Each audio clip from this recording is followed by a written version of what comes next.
it's Miss Spensieri here. I'm going to talk to you guys about something called decision making. Now, in your life, you're going to have to make a lot of decisions.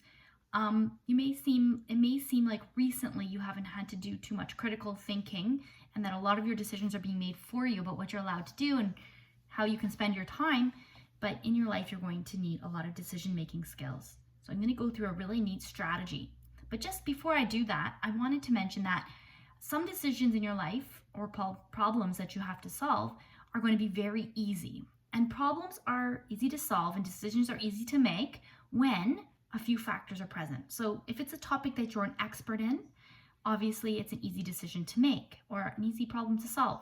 If it's a problem or decision that you've made before or solved before, no problem. It's experience you've had and you can do it again. If you have a lot of money and resources and people and knowledge at your fingertips, easy to make that decision. But it's not always like that. So problems are hard to solve and decisions are hard to make in certain circumstances where there's limitations. So where knowledge is limited. So we don't know a lot about this virus that's going on right now. That's why decisions about it are difficult for people to make. Also limitations with regard to funds. Maybe if there's not a lot of money at hand, you have to weigh out more options when making a decision. A decision is also hard to make when you have too many options. So choosing something to wear on a day that you wear a uniform isn't hard. Either the blue top or the white top. Do I want to wear? If you're a female, you can wear the skirt or the pants. Not a lot of options. When you have a civvies day, you have your whole closet in front of you. It's a little more difficult. Sorry guys, I don't know where to look sometimes. But anyways, now also it's hard to make a decision or solve a problem when it's something completely new or novel, something you haven't dealt with. Okay, so the decision-making model that I'm talking about today is called IDEAL. So it is an acronym, and I think we mentioned it in class once, but it's spelled IDEAL, and I'm going to tell you how that works. So in the word IDEAL, the I stands for identify the problem. So you're saying this is the problem that needs to be solved, or this is the decision that needs to be made. Be very clear. The next one, define the problem. It sounds similar to identify, but in defining it, you're basically looking at more of a rationale. Like, why is this a problem? So why does it need to be solved? And the second thing is, what is the ideal outcome of this? Like, what would you like to have happen? And then in the next steps, you'll see how to make that happen. The third one, so ID, and then E, explore possible solutions. So this is where you're going to be doing your brainstorming. You can do a mind map, you can make a list, you can do a T-chart of pros and cons. You're exploring options of how to handle a situation, how to solve a problem, or make a decision. So this is where you're being creative. You're looking into possibilities, maybe doing some research, asking some people, going into your past experience.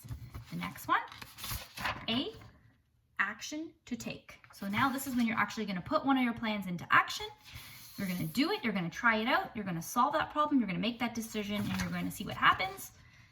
And you're going to L, ideal, the last letter's L, learn from your decision. So you're going to look at your decision, you're going to say, do I like the outcome? Do I like how it came out? Is this what I expected? Would I do things the same in the future? If something turns out in a way that wasn't ideal, ironically, then you know that L, being learn, means learn from what happened, learn from your mistakes. To keep doing the same thing over and over again and expecting different results is the definition of insanity, according to Einstein. And I totally agree, and I believe I understand why he says that, because once you have this knowledge under your belt, why would you keep doing the same thing?